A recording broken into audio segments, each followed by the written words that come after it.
Mama Labradoodle Rowan is so excited to share today's video, which is a week 1 update for her 3 gorgeous little girls.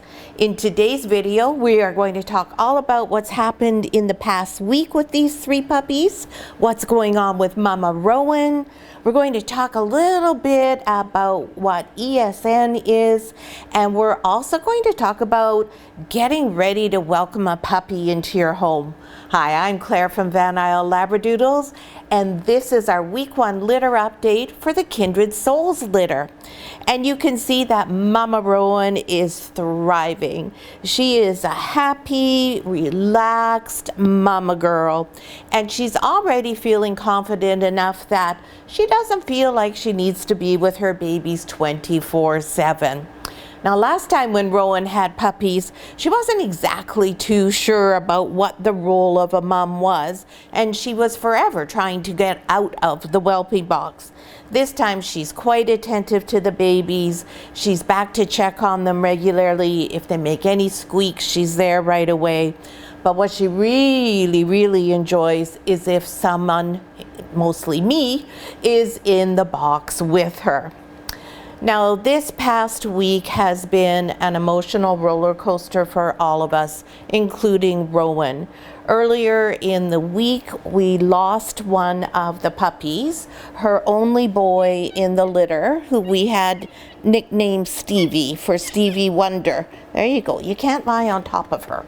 That's not what she likes. No. Little Stevie Wonder was born gasping. If you watch our birth announcement video for this litter, you will learn more about what was going on with him. So we weren't too sure exactly what had happened, other than we suspected he probably had swallowed some amniotic fluid while he was still in the sack.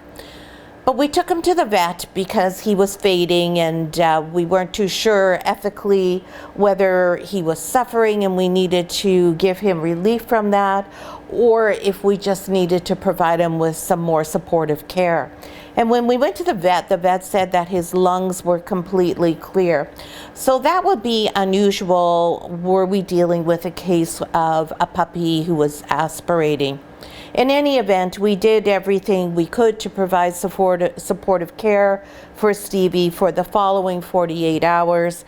We did go back to the vet yet again. He was dehydrated, and so he had some sub-Q fluids. And sub-Q fluids involves just picking up the skin, usually in this area of the dog, inserting the needle under the skin and inserting some saline fluid. Now, we have that here and we know how to do that. However, the needle that needs to go in, we didn't have any that were small enough for a puppy who was, about half the size, or less than half the size of these ones that are crawling around here. So that's why we went to the vet. And also, when they're that tiny, those kinds of things are a little bit scary to do at home. I much prefer to have the vet do those things and make sure that everything's done properly. In any event, all of it was for naught. When we came home after our second trip to the vet, Stevie was fading. We fed him some more, and regardless of what we were doing and all of our efforts and the vet's efforts, he just continued to lose weight and he ended up passing away. Now, for Rowan, this was a deeply upsetting event. It was also deeply upsetting for us, of course. It was Rowan who knew before we knew that he wasn't going to survive. She had been very caring and very attentive towards Stevie, and just about an hour or 2 before he passed away, she had removed him from the other 3 puppies. So in the nest, he was over here on his own. So we took him out and we put him on a warming pad so he would be comfortable until he did pass away, which he did so peacefully. And we waited until the next day. We went through it all with Rowan. She had his blanket. She saw him, his blanket, his crate that he'd been in, and she was able to realized that he had passed away. The next day she was very depressed. We had a lot of problems getting her to eat. And sometimes girls do lose their appetite about 2 or 3, 4 days after they have their puppies. And that's just from hormones shifting around and getting things back to normal, so to speak, and just settling into their role as a mom. So when she wouldn't eat, we have to actually make her eat, which involves opening her mouth like this and putting the food in it. It's not a really nice way to get your nutrition, but it's absolutely critical that mom is eating regularly and eating enough to keep her calcium levels up. Because the last thing we want is for her to go into calcium shock, which is called eclampsia. Now, the other thing we had to deal with on top of all of this was Rowan had quite a case of mastitis because she had enough milk for way more puppies than she had. Even if Stevie had been eating at his regular rate, she would have had way too much milk. So from the top to about here and at the back, she was just like a rock, very hot, starting to get lumpy. Those are all the signs of mastitis. She was very uncomfortable. If I went like this, she would cry. She was panting, she was trembling, she was really very uncomfortable. So I took her to the vet with me on the day 2 when we took Stevie back. And sure enough, that was what she had. She had a temperature, but she didn't have any pus coming out of her milk. There was no sign that she had anything of a terrible, terrible infection. So what we did was we started giving her cabbage. We actually had done this before we went to the vet. Cabbage works because there's sulfur in cabbage, and it draws everything out. It dries up the milk, and it also allows things to start moving. Women who have mastitis also use cabbage regularly. And if you ever have anything where you have a great deal of swelling, if you put some cabbage leaves on it, it's really helpful. It's quite a miracle. So we had already begun cabbage, and then we have another herbal supplement called phytolacca, which we mix up and we spray right on the impacted mammary glands. We give them a rub, and then we also spray it directly in mom's mouth. All totally safe for the babies. Nothing that causes them any distress whatsoever. Out of an abundance of caution, we decided to put Rowan on meds as well, just in case there was an infection brewing as a result of the mastitis. That's the last thing that you want to have happen. That can be fatal. So she's on a drug called clavaceptin, which is just a very broad spectrum antibiotic. It's extremely gentle and it's safe for the puppies because, of course, it is passing through her milk and they are getting a little bit of it. She's on a low dose, but as soon as she'd been on that, just 2 doses, her temperature was right down to normal and she was back to her regular self. The phytolacca and the cabbage took care of all of the swelling, and as she's so proudly displaying to you right now, you can see that really up here her mammary glands are practically flat. We don't have any big udder going on here, but she's got lots of milk. We'll figure that out when we talk about the baby's weight. So there was a lot going on this past week. I feel like I've lived in this whelping box more than anywhere else in the past few days. Reynolds and I have been doing some extra yoga stretches because sometimes when it's time for me to get out of the box, I feel like I can't get my legs uncramped to actually stand up again. Our own dogs have been extremely patient, waiting and doing without very much attention while we have been busy with Rowan and Stevie. And of course, we have, as always, the 3 babies to look after who require all of their normal things as well. So what have the babies been doing this week?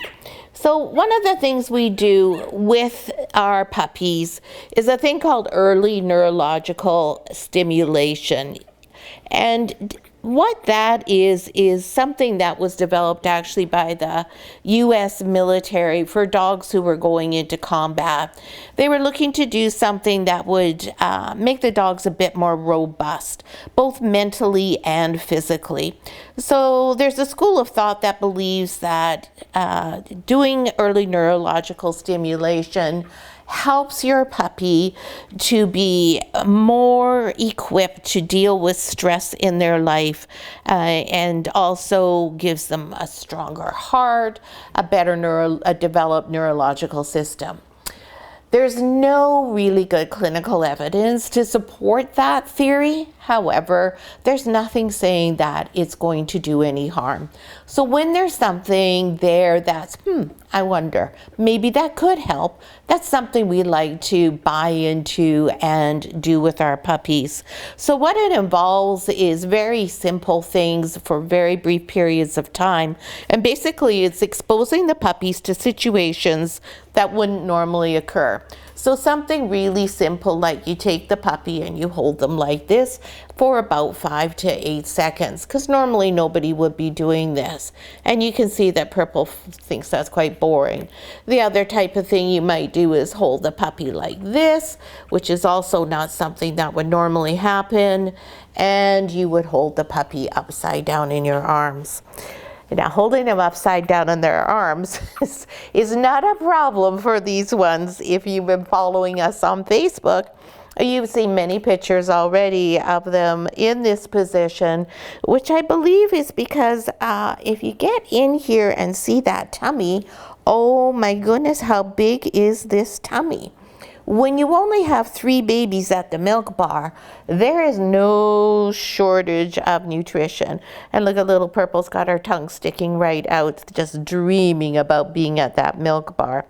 So that's what we do for early neurological stimulation. There's also a school of thought that believes that exposing the puppies to different scents is a great idea. Now, right now, these puppies, they are without any of their senses working except for their smell, sense of smell, and of course their sense of taste. So their eyes are sealed shut and their ears are also sealed shut. Most people know that puppies are born with their eyes closed, but not so many people know that their ears are also sealed shut. And you may wonder, well, what is the purpose of that? Well, the reason for that is because when puppies are born, their neurological systems are not yet ready to be exposed to all of the things that go on in regular day-to-day life. Light and sound is just something that their little systems are not yet ready to deal with. So instead, they live their lives in silence and darkness for the first few weeks, and the only thing that works is their little noses. Now, the other thing that's really fun to know about puppies when they're this age is their little noses have heat sensors in them. That's how they know where mom is. That's how they know where their litter mates are. So if one of them happens to stray and be out of the way and over on the wrong side, they just use their nose to be able to detect where the heat is and find another warm body. Because they also can't regulate their own body temperature yet. So they need to be with each other as well as in a really room warm in order to stay warm, because they don't want to be expending their energy on trying to be warm, and being cold saps their energy, despite the fact that they don't have the ability to regulate their temperature at all. So that's why you see them huddled together and quite close to Rowan all the time. Now, we've had the temperature in here originally when Stevie was with us at about 26.5. He had a hard time being warm. So we really had the heat cranked up in here, and holy smokes, I tell you, as soon as you walked in here, you were sweating. I hope that from all the time I spent in here sweating away, that maybe I had lost a pound or 2. Probably I was dehydrated as much as Stevie was. It was uncomfortable for Rowan too. She was really panting quite a lot at that time. So now that Stevie is no longer with us and the puppies are a week old, we've dropped the temperature down. So now I believe it's about 24. Reynolds just looking at the thermometer over there, and yes, he's agreeing with me that it is 24 degrees in here, which is warm, but it's really quite comfortable. It doesn't make you sweat unless you start moving around a lot. So you can see Rowan is still breathing quite rapidly because the temperature is still 24, but she isn't panting with her mouth open. So this is far more comfortable for her. It's far easier for her to sleep. And you can see the puppies. Well, you probably can't see them all because she's in the way. But we've got one red collar girl is curled up here, and purple is over resting on her foot there. And of course, I've got pink here because I'm taking advantage of the time we're spending together right now to do their little bits of upside down on their ENS. And when we do red collar girl here, as many of you have noted on Facebook, this is the little picklety wigglety of this litter. Miss Red Collar Girl is quite a bit larger than her sisters. She's quite mad at me at the moment because she was nursing. And we'll see if we can get her to settle. It would be surprising if she was just settled right down because she is a big fan of that milk bar. And she's not going to. So we don't want to get her to be associating people with something unpleasant.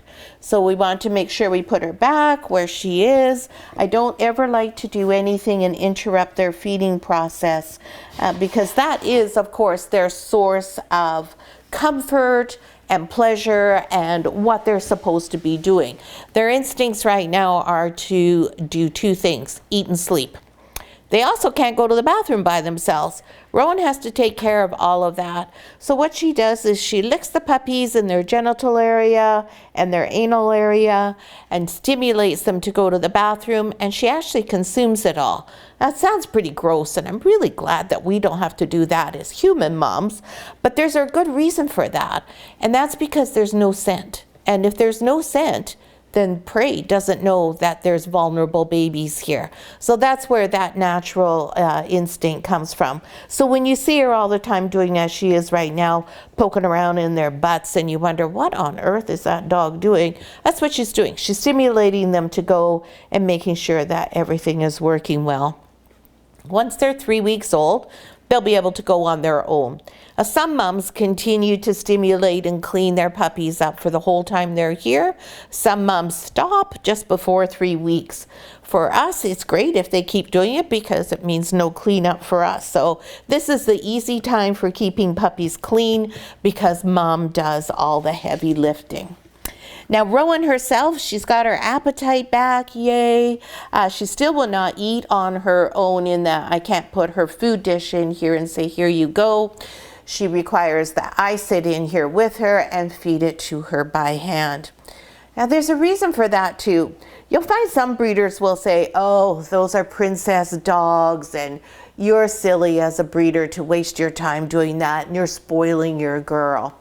Well, first of all, I couldn't care less if I was spoiling her. You're darn right I'm going to spoil her. She is working hard, and she's doing that for me and for everyone who's going to get one of her puppies. So spoiling is certainly fine, and I don't care what's required. I'm going to do that for her to make sure that she's eating, because it's really important for her that she maintains her excellent body condition and that the puppies aren't depriving her of any of her own nutrients. But the real reason why I do it is because were we not managing this entire process and were we not in charge of telling her when she's having babies, who with, and so on, she would be far away from her group and she would have dug herself a den where she would have sequestered herself and her puppies. And she would have to be waiting there for one of the aunties in her group of dogs to come with food and give it to her. So other dogs would go out hunting and they would either bring back whatever they killed intact and bring it to her to eat, or they would come back and regurgitate for her. So I think that that is how that's working for some of my dogs who prefer me to feed them by hand. I'm the auntie, I'm bringing it to them and offering it to them. Whereas if she just eats it out of her bowl, that's like normal. And things are not normal right now because she's busy having puppies. So that's my my interpretation of why dogs do that. Maybe she's just a spoiled diva. She is a little bit of a diva. She is an attention hound. I have the door set up now so that she can come out and go and join us and come back in and open and close the door herself, because otherwise she's tick, tick, tick, tick, tick at the door, I want out. And then as soon as she's out, she's tick, tick, tick, tick at the other door, I want in. Because she wants to be where we are, which is normal, but she also doesn't want to leave her puppies. Now we had Mandy here because Mandy was having her honeymoon, and when Mandy was here she wouldn't leave at all. But Mandy's gone back home to her house now, and she's not worried about our 3 dogs at all. So one of them is her grandma and the other is her great-grandma. So she's very familiar with them. She's very familiar with our dogs. She grew up with them. Every time she's at our house, she's of course with them. And she's not concerned. She knows that they are not interested in her puppies. So that's what we've been up to this past week. Now, what is it that you guys need to be doing? We're going to be sending you an educational video if you're on this litter list, and it's going to go through many of the things you need to do to start to get ready. I'm also going to send you an email, and it's going to have lots of things in there. But there's a few things you can start to do, and it's really fun to do this as a family. The first thing is just go through your house and go, okay, is there going to be a no dog zone? If you have young kids, for instance, who you really can't quite trust to remember to always pick things up and have it high enough that the puppy can't reach. Your child may not even be tall enough to put it out of a puppy's reach. So maybe your child's bedroom, playroom needs to be a room where you start working on having that door closed all the time.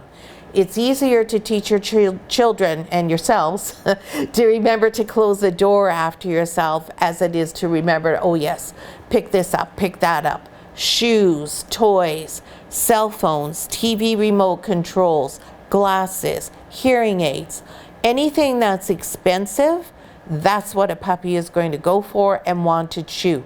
So those are the things that you always have to be worried and concerned about. The other thing to be going through the house and looking for is cords. So if you've got cords for your computer, if you've got cords for your TV and so on, how are you going to keep the puppy away from those? Because again, oh, it's a cord, I can eat it and be electrocuted. Of course that's what I want to chew. Never mind that you have hundreds of dollars of toys and chew things for me. I just want the thing I shouldn't have. It's just the way that the world goes. So one of the ways that's easiest is to just use an X pen. Now, I'm not sure if you've heard of our puppy starter kit. Again, if you're on our litter list, I will send you some information about that. You can get that through Curated Canines, and Curated Canines will bring everything here for you to pick up on the day you get your puppy, which is November the 1st. The puppy starter kit has absolutely everything in it that you'll need, including one of those X pens, which can be very handy. They're also great for keeping your puppy in one place.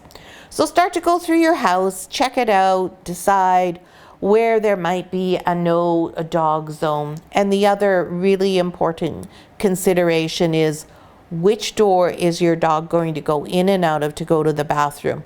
Pick one that's easy for everybody to get to, one where there's a spot where you can leave their leash and their harness if you need to. If you've just got a fenced yard, then you don't need to worry about that. You can carry them out to the spot or let them just go out to the spot. But a door that's super easy for everyone to open, easy to access, and easy for the puppy to get to the spot where you want them to go to the bathroom. So the other thing, and this is so much more fun, is let's start thinking about a name for your puppy. Try and think of something that's unique. So if you're out somewhere where there's quite a few dogs and you say Charlie, Finn, Lucy, Sadie, 88 dogs don't come with you. Sorry, I was making a come sound.